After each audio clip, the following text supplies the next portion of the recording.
My name is Randy Gilbertson. I'm a soil scientist with, I used to be with Natural Resources Conservation Service, now a private consultant.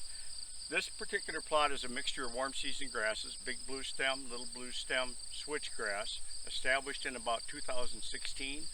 It was quite slow to establish. My guess is the depth of planting might have been a little bit too deep.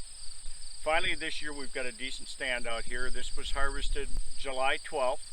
Normally warm season grass needs to be harvested about as early as you possibly can, usually about the time that we're starting to see booting.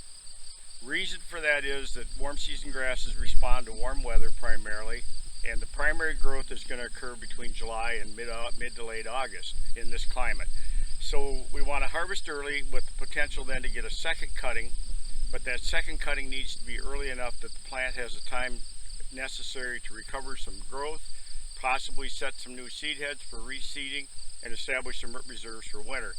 So here we should have probably cut just a bit earlier, maybe around the 1st of July. We're now at a point where we could take a second cutting, and this is about as late as I would want to go with the second cutting. We're starting to boot on the big blue stem. We have a little seeding going on, big blue stem and switchgrass. The good thing with this prairie grass is it always grows.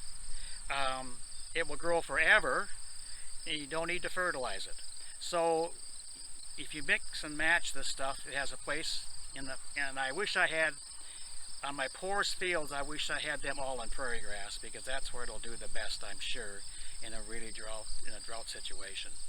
Some of the challenge in growing these grasses, it's really hard to get the seed at the exact depth. And so that's probably the biggest challenge.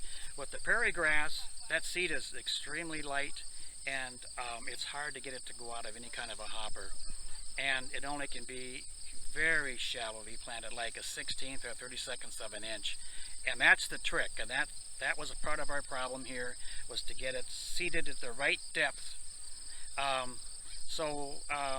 That's one issue. The second issue is it takes, I would say, 4 years to get a good crop out of this, and this is the 4th year. Last year I would have said, well, okay. The first 2 years I was willing to say it's not going to work. So you have to have a lot of patience, and you have to have time to pull this off. So that's the positive and negatives, and I'm pretty sure this will fill in as time goes along, but we're looking like the 5th or 6th year, I think, and we'll see that. So I highly encourage it, but you have to be patient, patient, patient.